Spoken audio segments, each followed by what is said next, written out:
நட்சத்திர குறியீடு. உங்க லைஃப்ல வந்து நீங்க நட்சத்திர குறியீடை பயன்படுத்தணும். எப்படின்னா, இப்போ உங்களோட மொபைல் வால்பேப்பர் வைக்கிறது மூலமா, இல்லைன்னா வால் ஸ்டிக்கர் வைக்கிறது மூலமா, அப்படி இல்லைன்னா கீச்செயின் மூலமா. ஸோ நீங்க ஏன்னா ராமர் வந்து புனர்பூச நட்சத்திரம். புனர்பூச நட்சத்திரத்துக்கோட நட்சத்திர குறியீடு வில்லம்பு. அவர் கையிலே அந்த வில் வச்சு யூஸ் பண்ணிட்டு இருந்தாரு. ஸோ எப்பயுமே சக்சஸ்ஃபுல்லா இருந்தாரு. கிருஷ்ணருக்கு வந்து ரோஹிணி நட்சத்திரத்துக்கு தேர். அவர் தேர் யூஸ் பண்ணாரு. மகாலட்சுமி பூச நட்சத்திரத்துக்கு வந்து தாமரை. அவங்க கையில எப்பயுமே தாமரை இருக்கும்.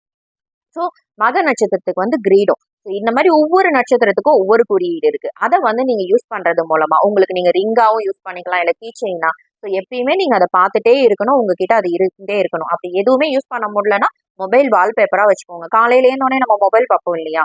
உங்க மொபைல் வால்பேப்பரா நீங்க வச்சுக்கலாம். அப்படி இல்லைன்னா வால் ஸ்டிக்கரா காலையில இருந்தோடனே நம்ம வீட்டுல செவுத்துல வந்து அந்த ஸ்டிக்கரா நீங்க பாக்குற மாதிரி நீங்க வச்சுக்கலாம். இந்த மாதிரி உங்களோட நட்சத்திர குறியீடை நீங்க டெய்லி பார்க்க பார்க்க பார்க்க அதோட பலன் வந்து உங்களுக்கு முழுசா ஆக்டிவேட் ஆகும். இப்ப நான் வந்து மக நட்சத்திரம்ன்றதால என்னோட வால்பேப்பர்ல வந்து சிம்ம ராசி இல்லையா? ஸோ சிங்கம் வந்து கிரீடம் வச்சிருக்கிற மாதிரி வச்சிருக்கேன். ஸோ நம்ம வந்து ஒரு ராணி மாதிரி அந்த மாதிரி ஃபீல் ஆகுற மாதிரி, ஸோ நம்ம லைஃப்ல வந்து நம்ம அது போலவே இருக்கிற மாதிரி நம்மளுக்கு வந்து ஃபீல் ஆகும். எப்பயுமே அது போலவே ஒவ்வொன்றா நம்ம இருக்கிற மாதிரி நம்மளுக்கு நடக்கிற விஷயம் எல்லாமும் கிட்டத்தட்ட நமக்கு கொஞ்சம் அதே மாதிரியே வரும். இதை நீங்க பண்ணி பாருங்க. நிச்சயமா நீங்க பெரிய மாற்றத்தை பார்ப்பீங்க.